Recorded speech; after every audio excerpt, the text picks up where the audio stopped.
Hebreus capítulo 4, versos 14 a 16. A palavra do Senhor diz assim: tendo, pois, a Jesus, o Filho de Deus, como grande sumo sacerdote que penetrou os céus, conservemos firmes a nossa confissão. Porque não temos sumo sacerdote que não possa compadecer-se das nossas fraquezas.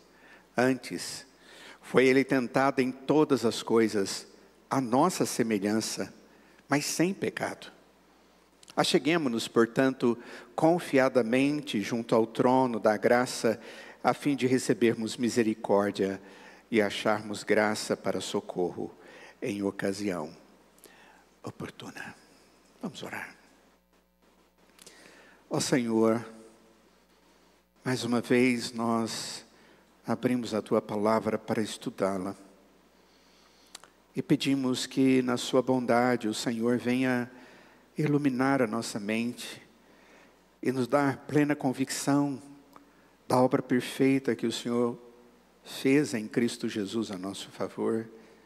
E quais são as consequências desta obra na nossa vida quando cremos em Ti.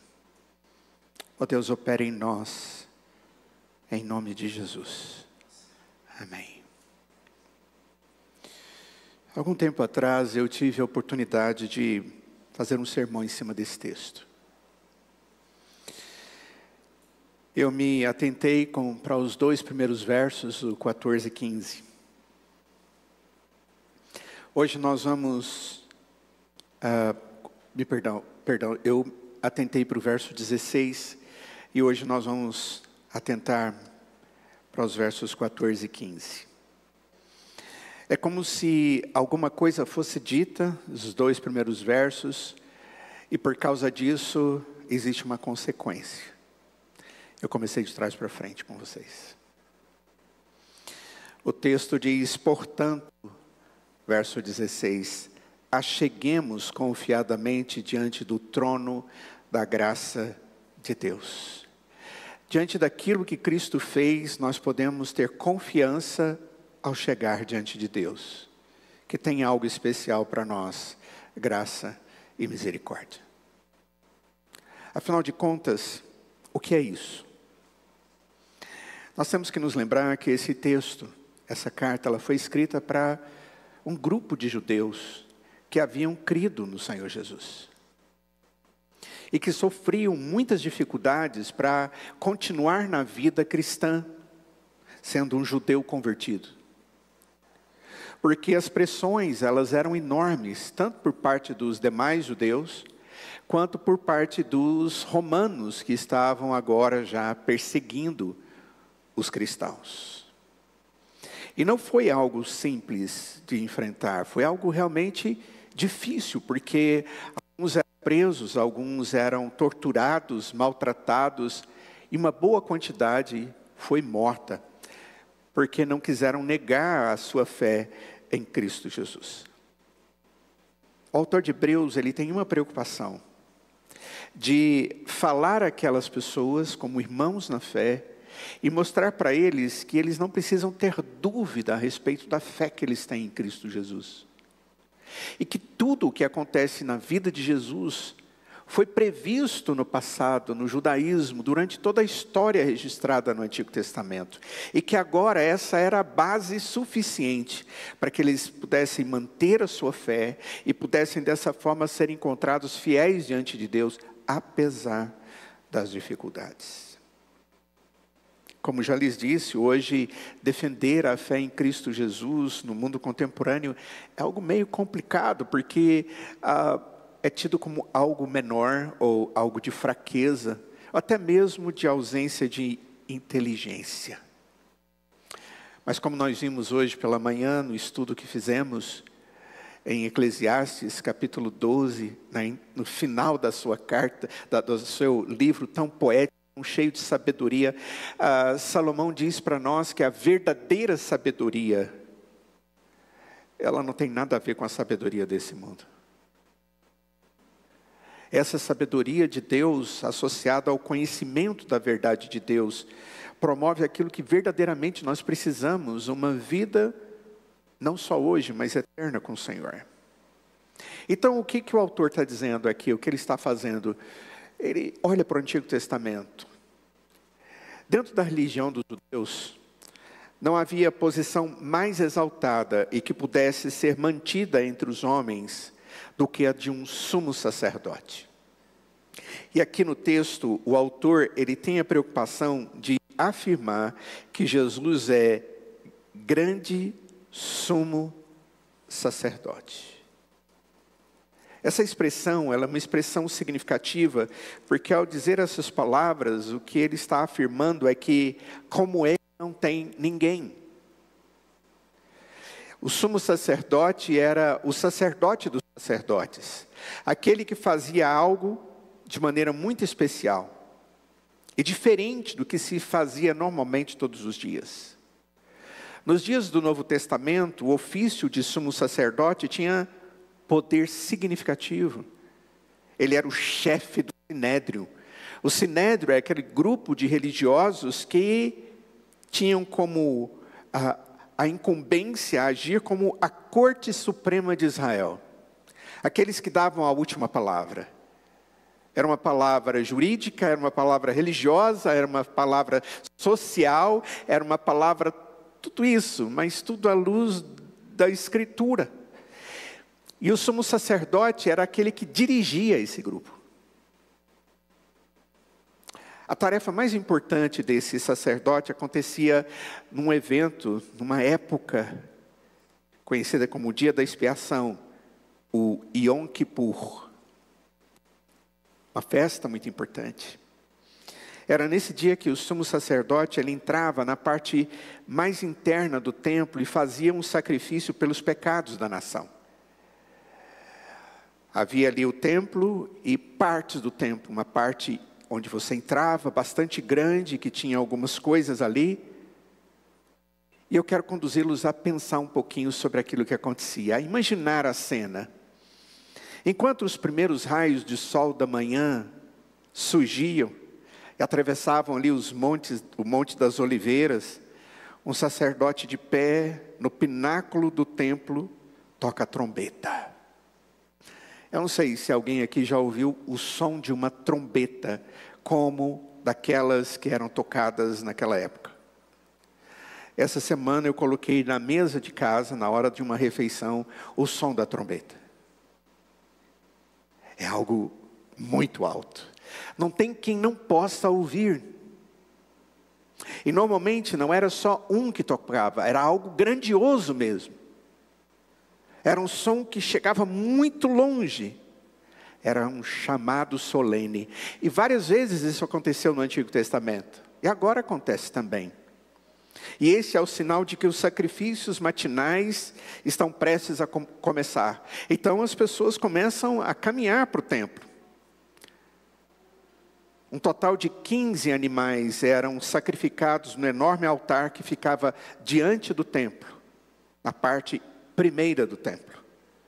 Na presença de milhares de pessoas e testemunhas, o sumo sacerdote mata cada um desses animais com uma faca que era cerimonial. O pátio fica vermelho de sangue dos animais mortos. E uma porção desse sangue é derramada em um copo, em um frasco. Na hora certa, nesse dia especial, no dia do Yom Kippur, nesse dia da expiação, o sumo sacerdote pega o cálice e começa a adentrar ainda mais dentro do templo. Ele passa pelas portas externas, ele se encontra no lugar santo. À sua esquerda está um candelabro de ouro, lançando sua luz suave através da sala. À sua direita está a mesa dos pães da proposição, que eram colocados ali como sinônimo da providência de Deus. Diante dele havia um altar de incenso. Suas brasas ficavam quentes das ofertas matinais e subia, como a palavra de Deus diz, como representando as orações do povo na presença de Deus. quando eles passam por esse incensário, eles confrontam um grande véu. E eles passam por esse véu duplo, para entrar num lugar que é conhecido como Santo dos Santos. Ali naquele lugar, somente esse homem podia entrar.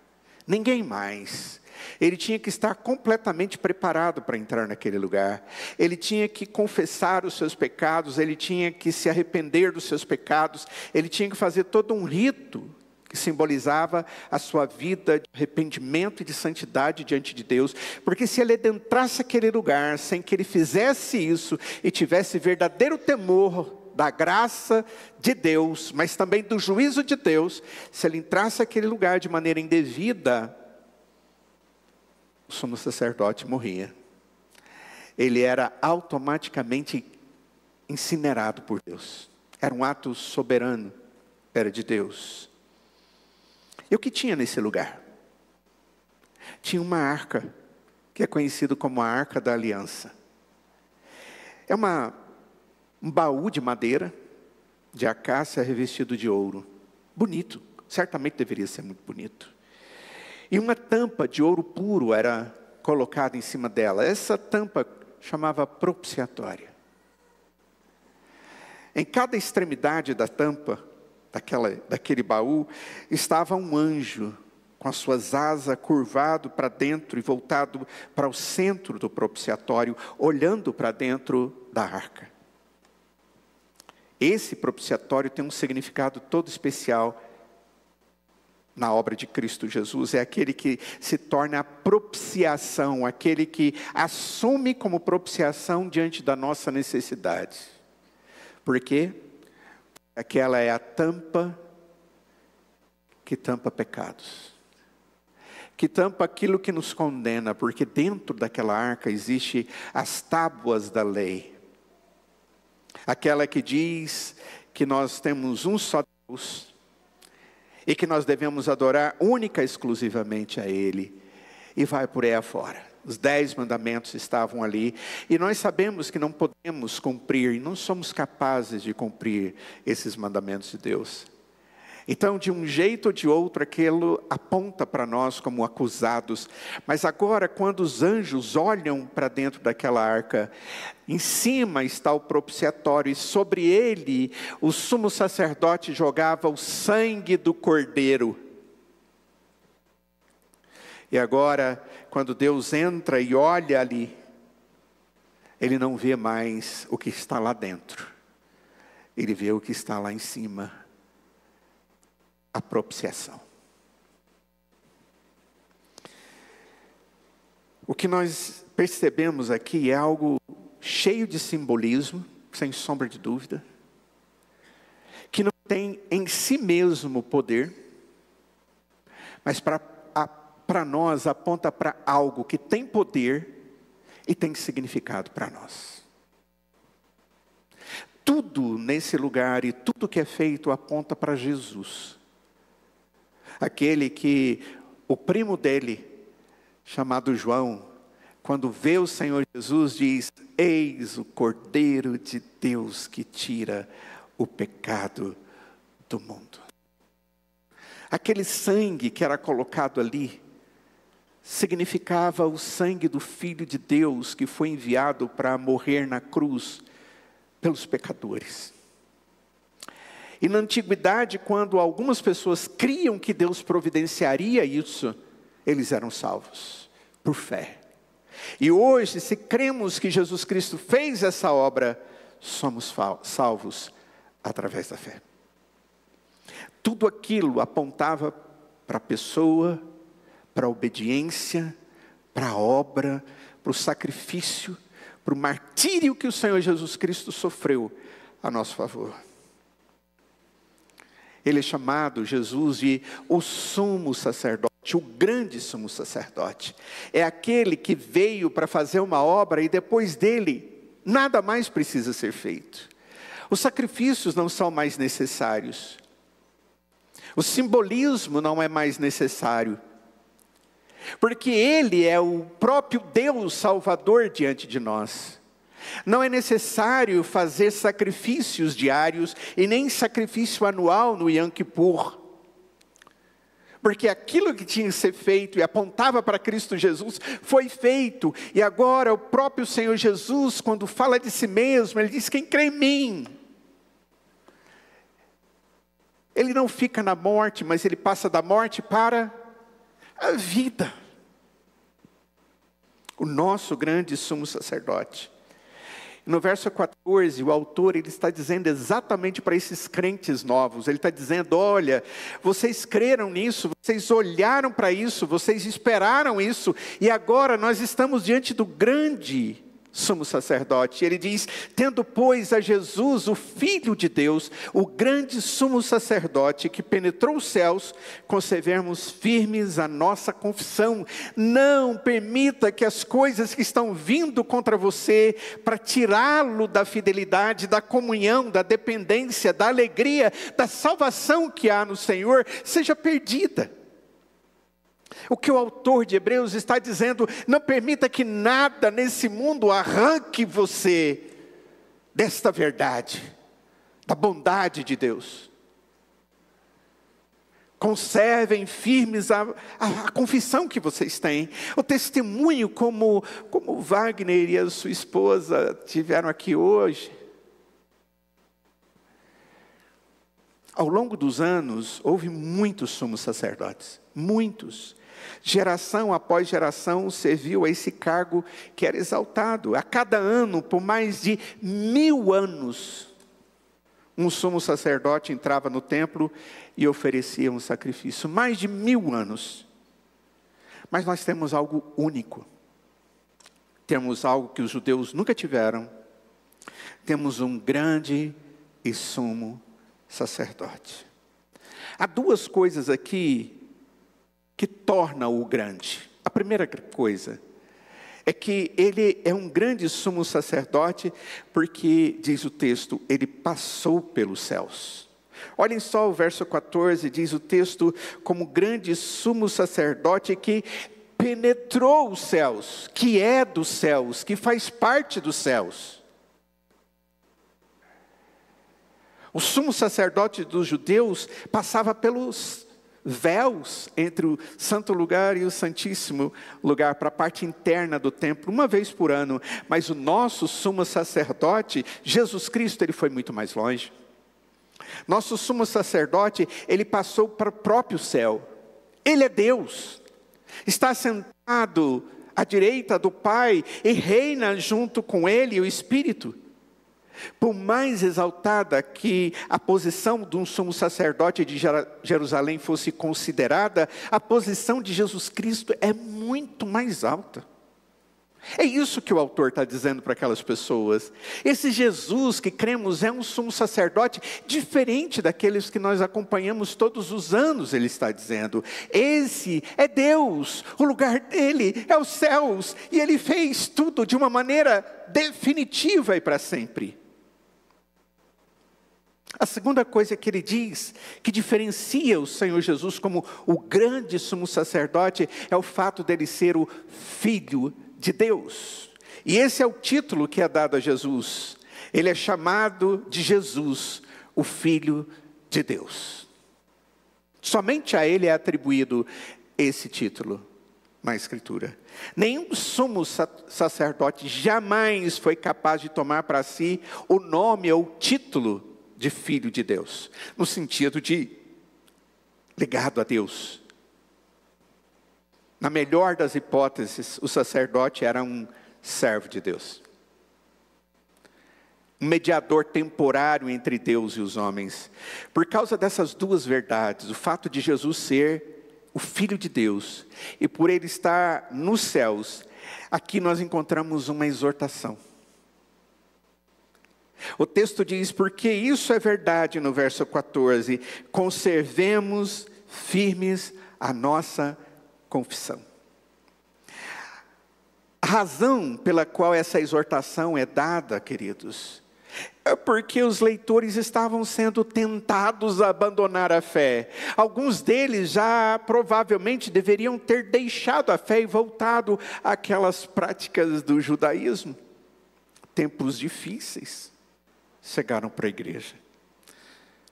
Estamos sendo perseguidos por causa da fé.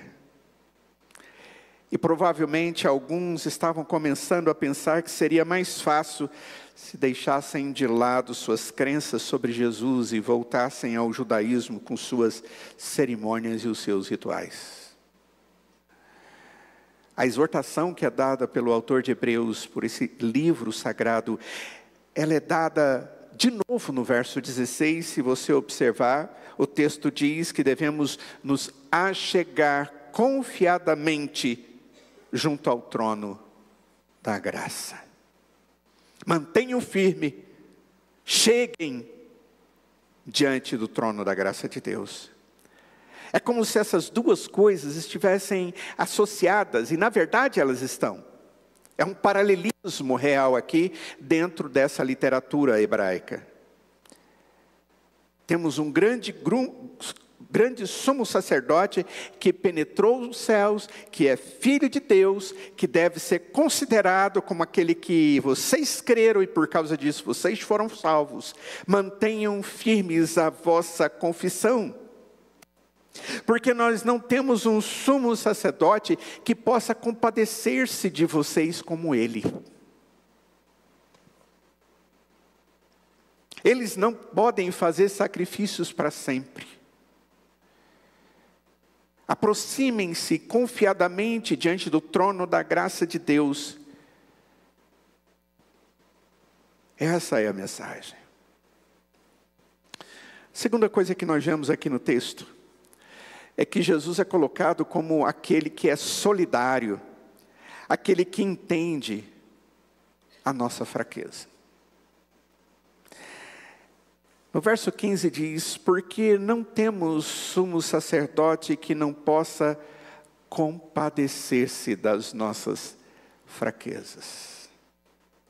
É como se o texto dissesse, olha, nós não temos um sumo sacerdote qualquer. O nosso sumo sacerdote, aquele que é grande, que é filho de Deus, que entrou os céus, ele é alguém solidário a mim.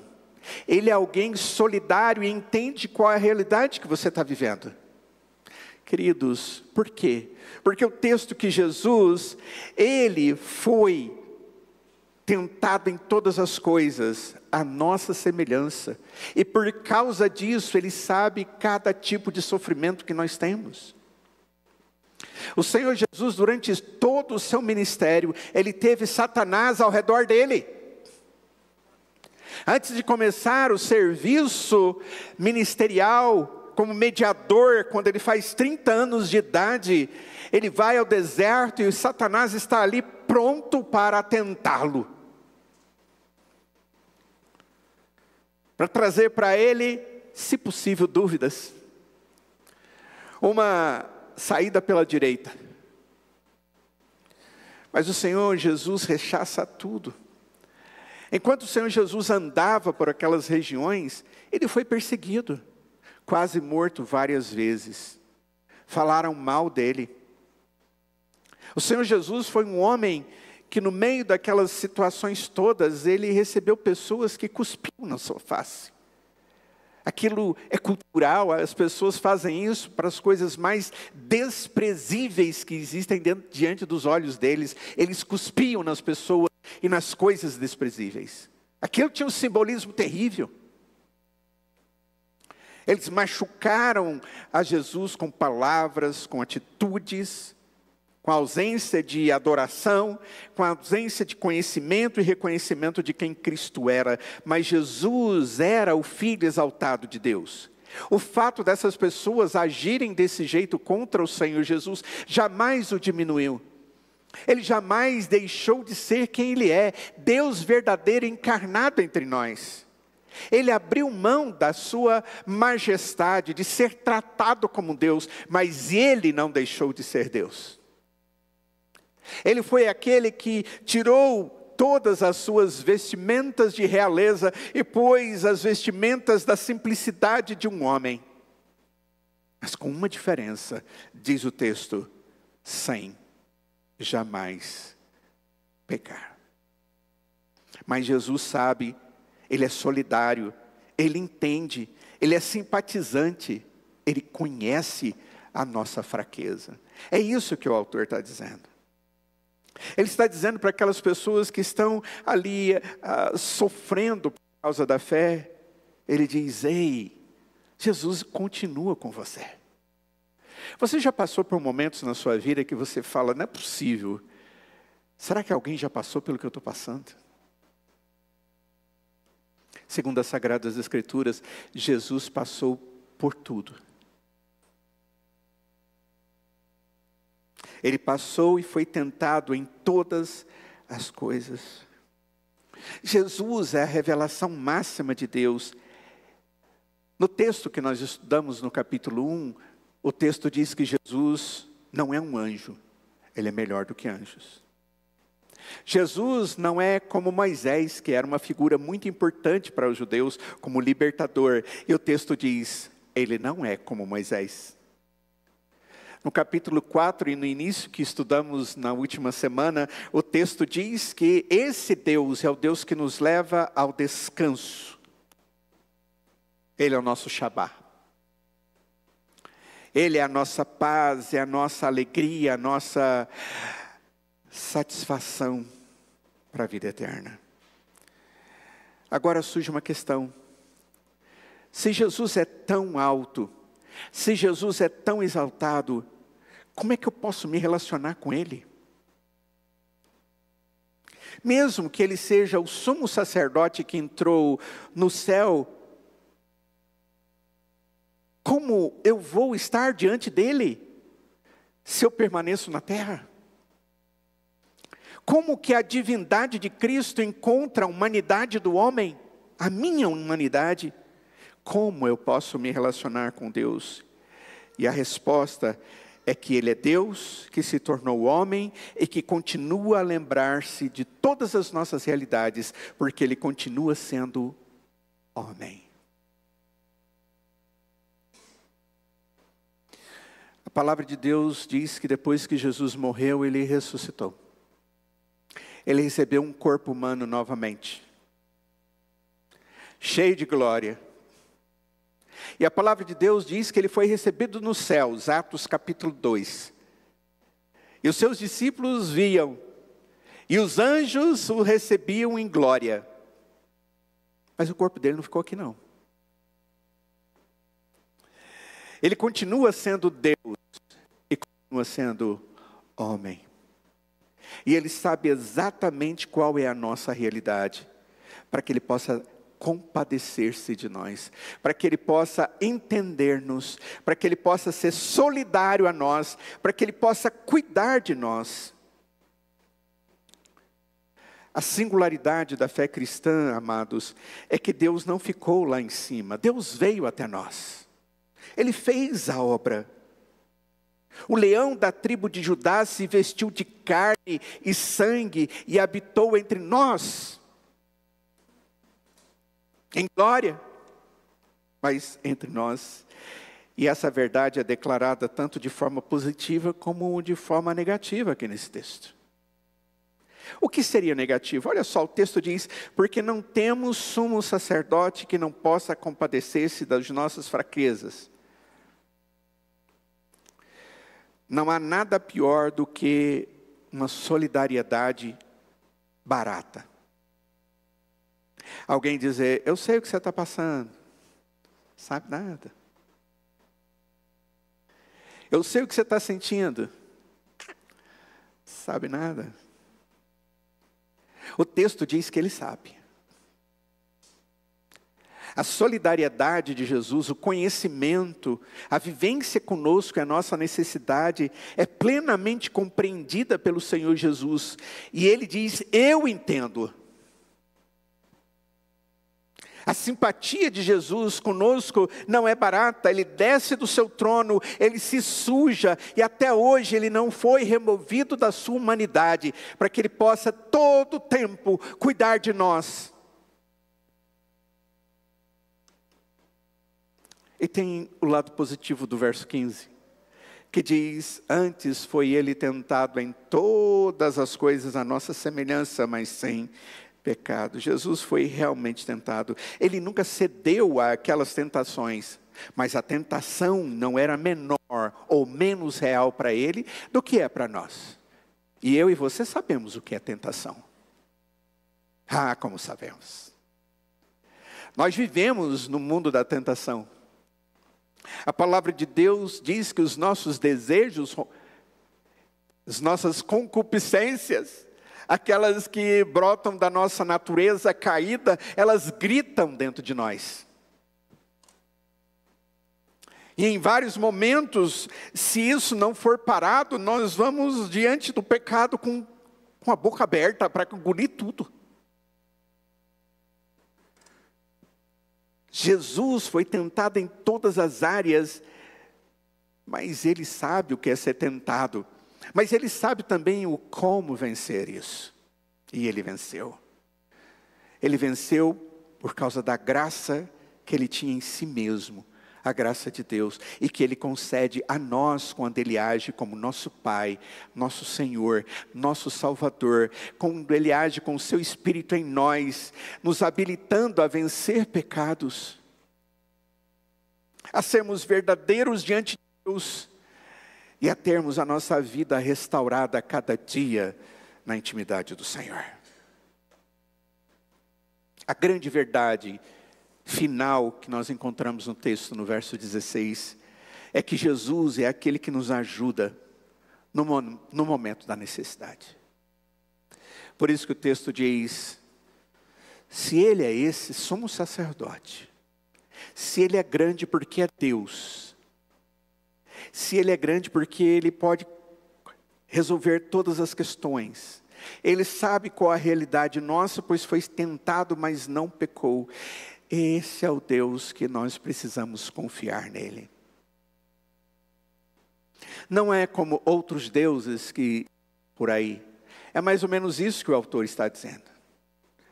Não é como alguns outros deuses que são pregados por aí. Entenda uma coisa, amado. Todo homem que depende de si mesmo para ser salvo, jamais será salvo. A palavra de Deus diz que todos são pecadores e carecem da glória de Deus, da graça de Deus. O nosso pecado aumenta diante da nossa história, a cada dia, nós sabemos disso. E esse pecado, ele exige condenação, e a condenação e o salário do pecado é morte, diz a Escritura. E o homem que tenta, através das suas atitudes, se apresentar aceitável diante de Deus, não vai conseguir. Porque a única coisa que ele vai conseguir oferecer são os seus pecados que precisam ser perdoados.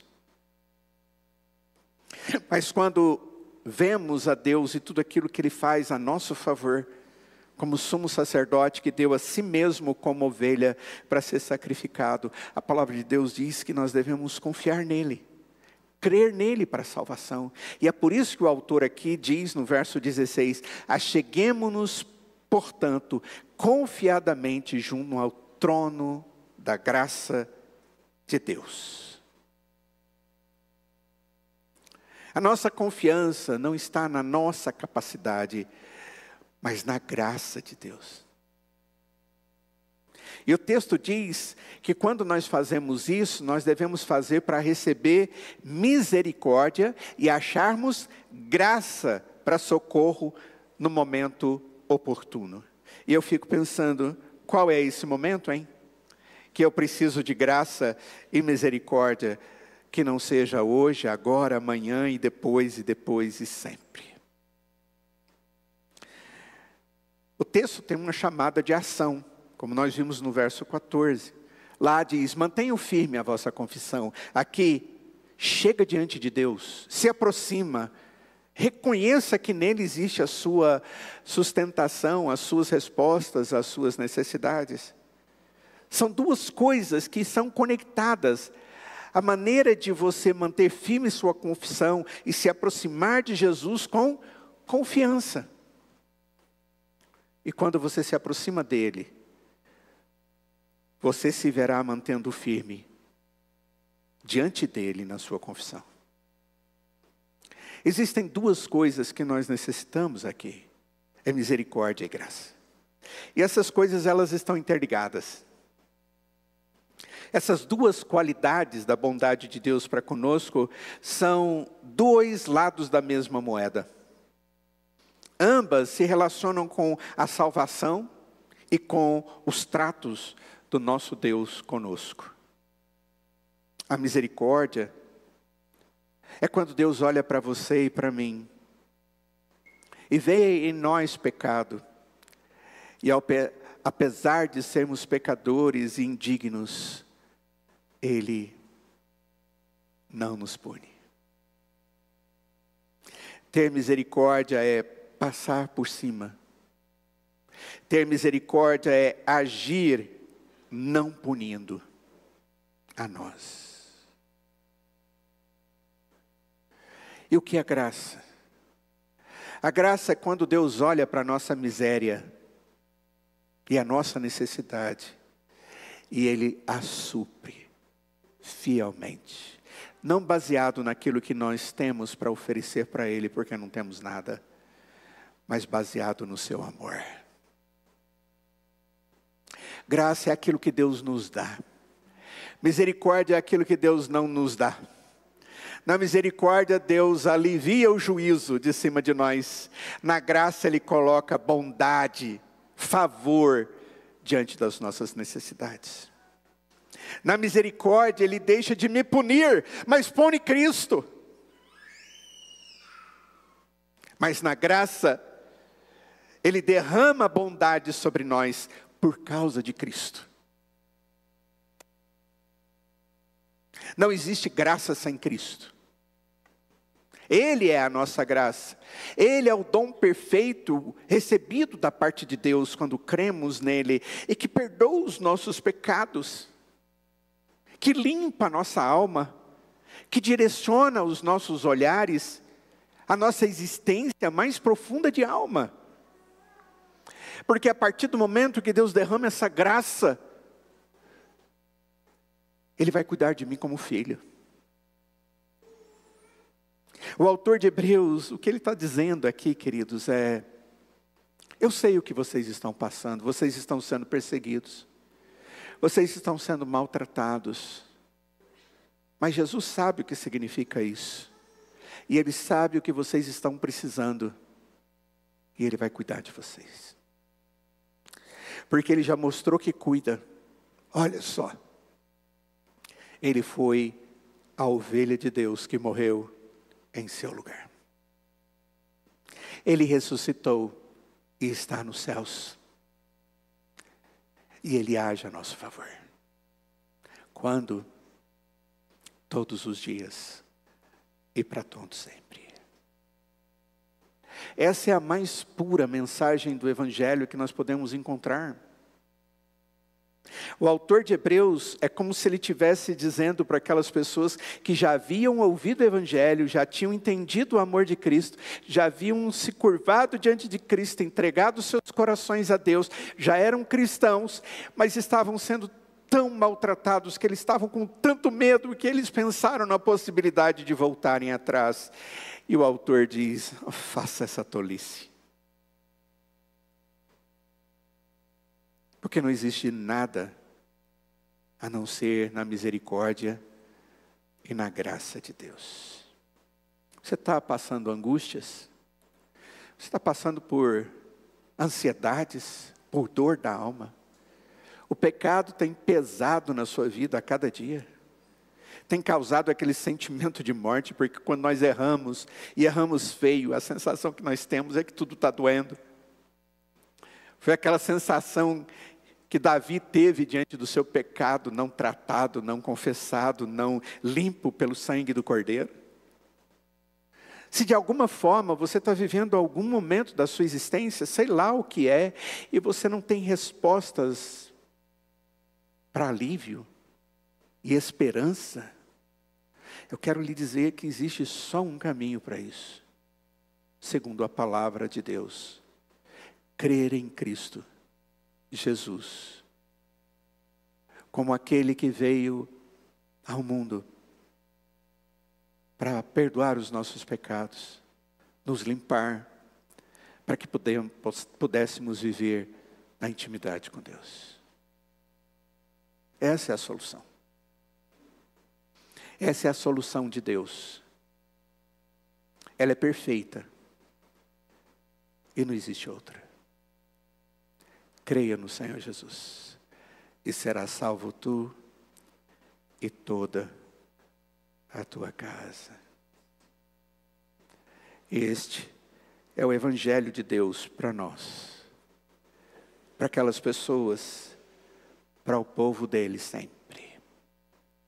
E eu espero que você se curve diante do Deus cheio de graça e misericórdia. Vamos nos colocar de pé.